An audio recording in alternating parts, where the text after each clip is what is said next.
데살로니가서 1장 11절 말씀부터 17절 11절입니다. 형제들아 내가 너희에게 알게 하노니 내가 전한 복음은 사람의 뜻을 따라 된 것이 아니니라.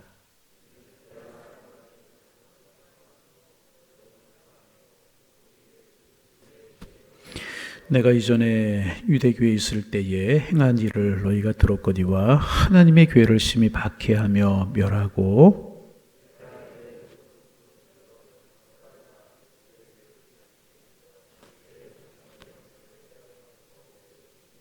그러나 내 어머니의 태로부터 나를 택정하시고 그의 은혜로 나를 부르시니가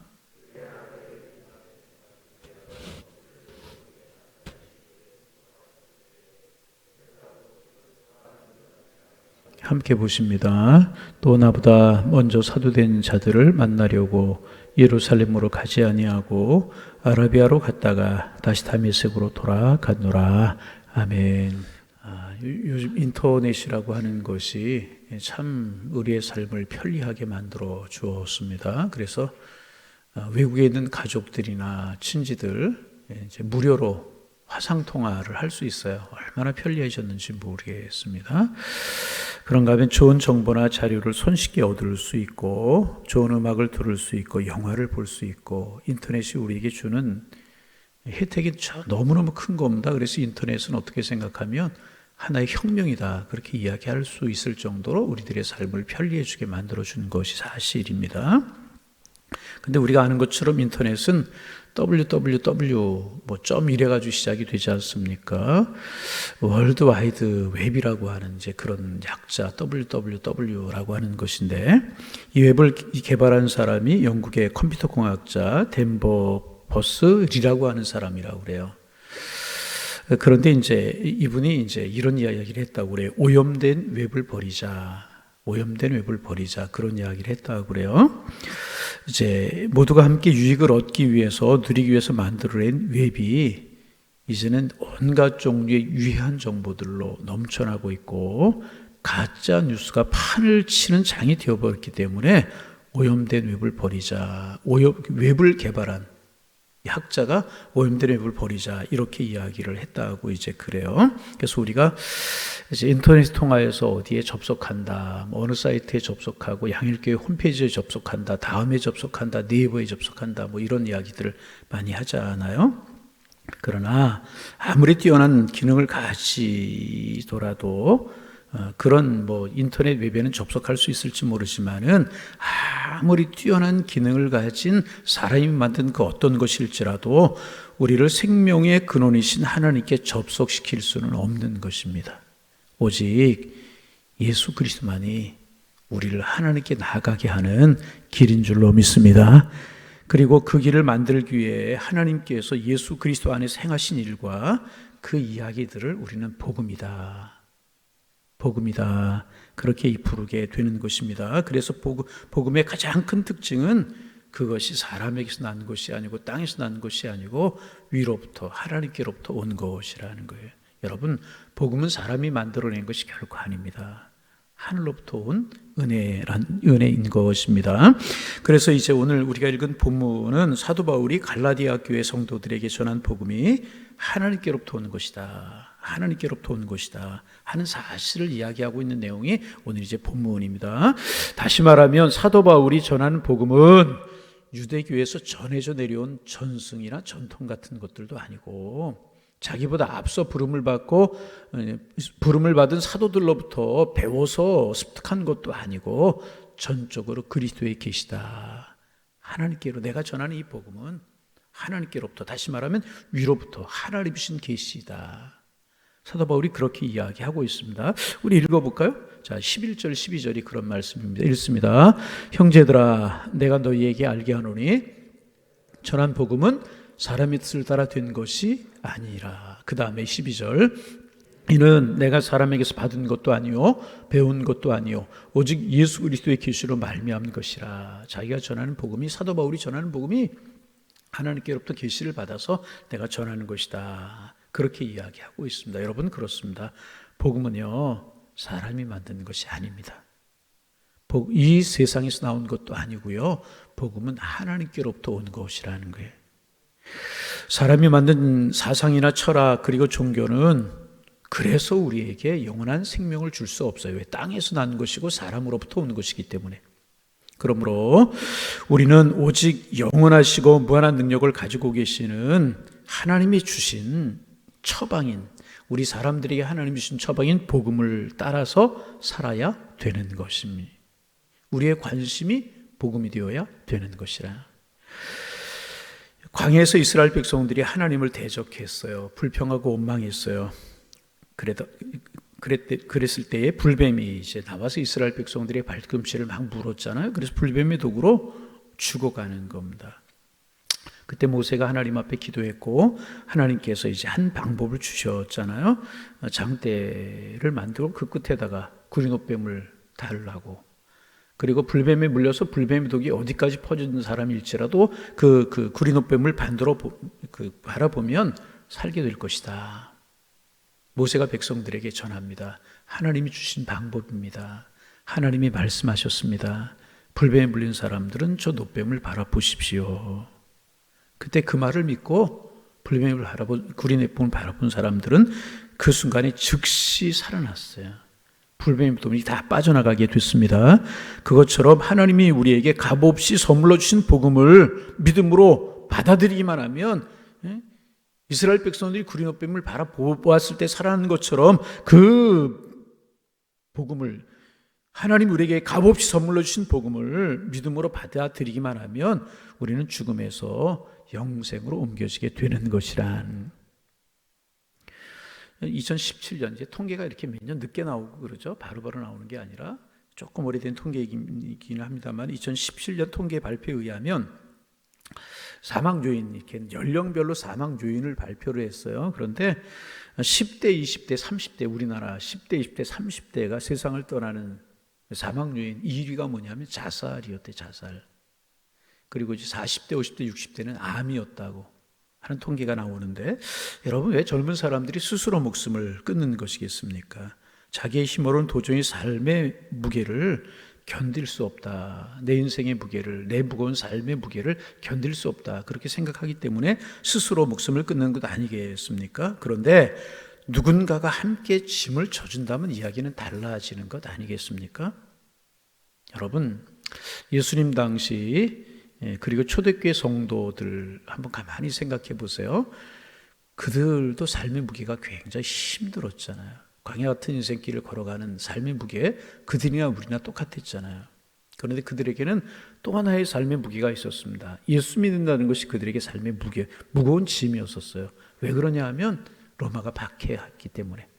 여러분, 우리는 지금 예수 믿는다고 박해받는 세대 아니잖아요. 누가 예수 믿는다고 감옥에 집어넣는 것도 아니고, 예수 믿는다고 우리에게 돌을 던지는 것도 아니고, 예수 믿는다고 우리를 조롱하는 것도 아니잖아요.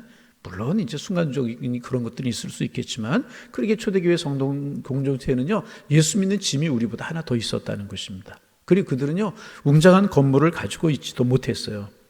그들의 모임이 결코 화려하지도 않았다는 것입니다. 그러나 그들은 이 땅에서 체험할 수 없는 하늘의 생명을 체험하고 그 은혜를 마음껏 누리며 살아갔다는 거예요. 그들은 복음 안에서 치유와 회복을 경험하며 살아가는 사람들이었다는 것입니다. 하늘의 소망이 그들에게 있기 때문에 그러한 삶의 무게가 있었을지라도 그들은 복음 안에서 이 땅이 체험할 수 없는 신령한 은혜를 체험하며 살아갔다는 것입니다. 그래서 그들은요, 조건 없이 예수님을 따라갔다는 거예요. 여러분, 그렇습니다. 오직 예수 그리스도의 복음만이 우리에게 영원한 생명을 주게 되는 줄로 믿습니다. 그래서 우리가 이 땅에서 사는 동안 가장 먼저 해야 되고 꼭 해야 되는 일은요, 복음 믿고 영생의 선물을 얻는 것이라는 거예요. 그래서 여러분, 저와 여러분이 복된 이유가 무엇입니까? 가장 중요한 문제를 우리는 해결한 사람들이잖아요. 할렐루야. 우리 가장 중요한 인생의 문제를 해결한 사람들이잖아요. 꼭 해야 될 일을 우리는 한 사람들이에요. 응?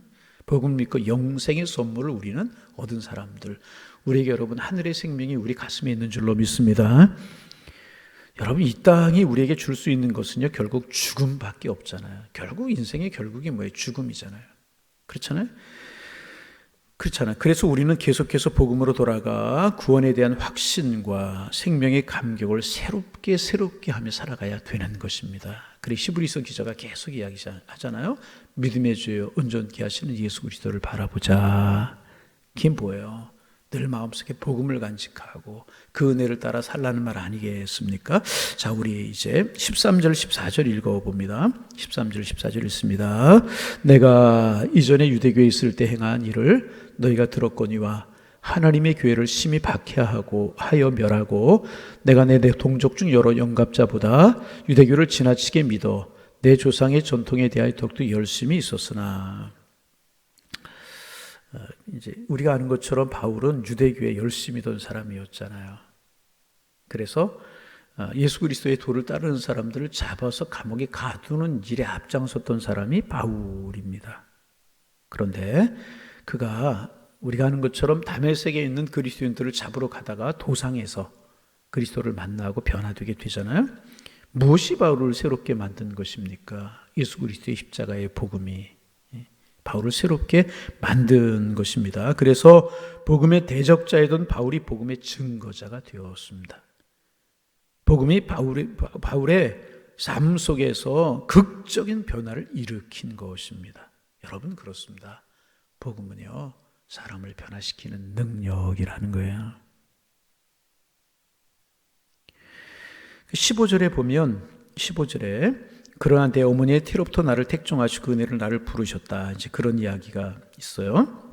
또 18절에 보면 그 3년 만에 내가 게바를 방문했다, 그런 이야기가 있고, 또 2장 14절에 보면 14년 후라고 하는 그런 말이 나와요. 무슨 뜻이 13년, 14년 이런 말이 무슨 뜻이겠습니까? 바울이 예수 그리스도를 만난 시점으로부터 13년이 되었고 14년이 되었다, 그런 이야기인 것입니다. 여러분, 그렇습니다.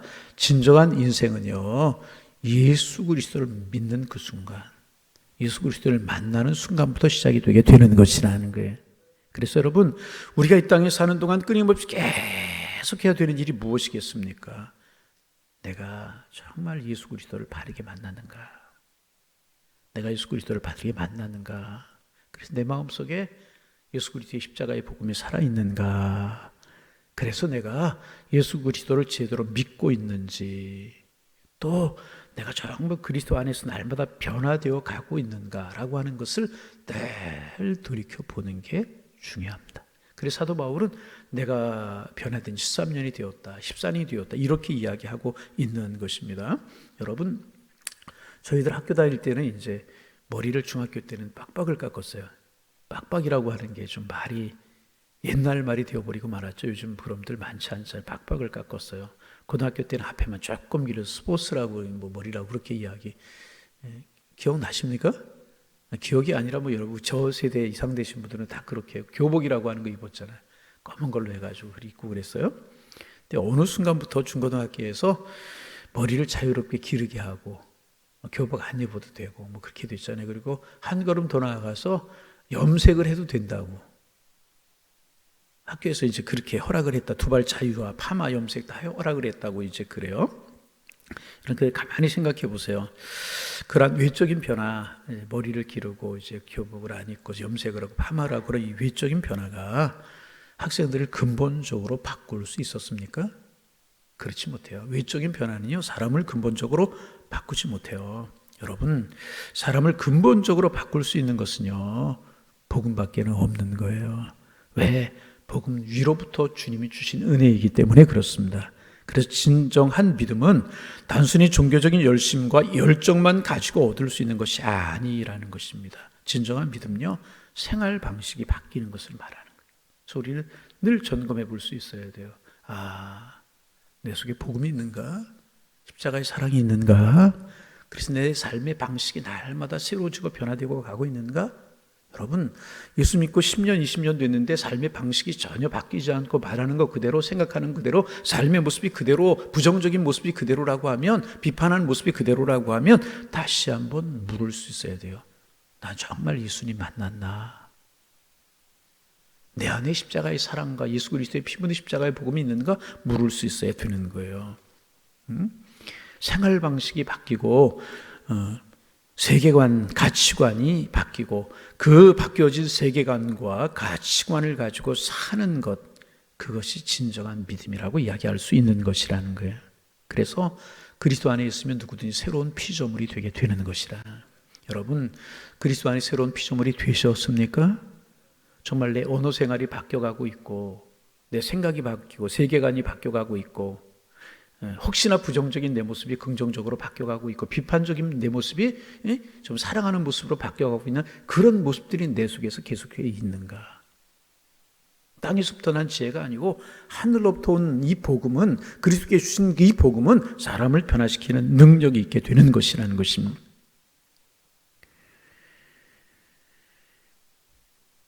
그래서 여러분, 이 복음이 있는 사람은 아무리 믿음의 길을 가는 것이 때로는 힘들고 어려워도요, 절대로 옛생활로 돌아갈 수는 없는 것이라는, 생명을 향하여, 영생을 향하여 나아가는 삶을 살게 되는 것이라는 것입니다. 자, 이제 15절부터 17절 마지막으로 읽어봅니다. 그러나 내 어머니의 태로부터 나를 정하시고 그의 은혜로 나를 부르시니가 그의 아들을 이방에 전하기 위하여 그를 내 속에 나타나시기를 기뻐하셨을 때에 내가 곧 혈육과 의논하지 아니하고, 나를 왜 택하셨느냐? 이방인에게 복음을 전하기 위해서 나를 택하셨다. 이제 그런 이야기죠. 그때 어떻게 하였는가? 혈육과 의논하지 아니하고 17절 있습니다. 또 나보다 먼저 사도된 자들을 만나려고 예루살렘으로 가지 아니하고 아라비아로 갔다가 다시 다메섹으로 돌아갔노라. 자기 고백을 하고 있죠. 하나님 나를 택하셨다. 그때 내가 사람들에게 만나 사람과 상의하지 아니하고 아라비아로 갔고 다메섹으로 갔다. 왜 바울이 다메섹으로 갔는지 아라비아로 갔는지 기록하고 있지는 않아요. 근데 그 아라비아나 다메섹으로 가서 하나님의 말씀을 깊이 묵상하고 복음을 깊이 묵상하고 깊이 주님과 영적인 대화를 가지고 그 다음에 사도 바울이 이제 복음의 사도로 서게 되는 것을 볼 수 있어요. 그래서 깊이 주님을 만나고 묵상하는 그런 시간을 가졌던 것이 아닌가, 이제 그런 생각을 합니다. 그리고 이제 복음의 사도로서 변화된 삶을 그가 살아가서 평생 십자가에 피 묻은 복음의 사도 바울이 살아가게 되는 것 우리가 볼 수가 이제 있습니다. 여러분, 이제 사도 바울이 그리스도를 만나고 난 후에 완전히 새 사람이 되었어요. 위로부터 난 복음이다, 지혜다. 사도 바울은 그렇게 이야기를 합니다. 여러분, 그리고 그 이후에 바울은요, 정말 한 시간 한 시간 순간순간을 복되고 아름다고 귀하게 살아갔다는 것입니다. 여러분, 사도 바울이 만났던 그 주님, 우리를 만나 주셔서 오늘 우리가 하나님의 사람이 되었는 줄로 믿습니다. 그래서 우리는 더 이상 방황하거나 머뭇거리거나 미루거나 세상에 가치 없는 것들, 안락한 것들, 이런 것을 따라 살아갈 수 없다는 것입니다. 사도 바울이 복음을 위해 살아갔던 것처럼 우리의 삶을 다 팽개치고 그 복음을 위해서 나서자, 그런 이야기는 아니지만 이제 우리의 세계관, 가치관이 달라져야 할 것이라는 것입니다. 어떻게? 신령한 것, 아름다운 것, 귀한 것, 우리의 언어가 달라. 여러분, 언어는요, 마음속에 있는 것이 겉으로 표현되는 게 언어라는, 내 생각이 달라지면 언어가 달라지고 그래야 된다는 것입니다. 그래서 복음이 가슴속에 있는, 위로부터 난 그 복음이 우리의 가슴속에 있는 그런 삶을 우리가 살아가야 된다는 것입니다. 이제 그 미국의 희극 배우인 그 프레드 알렌이라고 하는 사람, 이제 그런 이야기를 했다고 그래요. 우리는 한 번밖에 살지 못한다. 몇 번? 우리 인생, 그래서 일생이라고 그렇게 이야기하죠. 한 번뿐이 살지 못한다. 유명한 희극 배우라고 그래. 한 번뿐이 살지 못한다. 하지만 제대로 살다면 한 번으로도 족하다. 아멘 아니에요? 다시 한번 잘 못 알아들으셨어요? 우리는 한 번밖에 살지 못한다. 하지만 제대로 산다면 한 번으로도 족하다. 아멘? 아멘?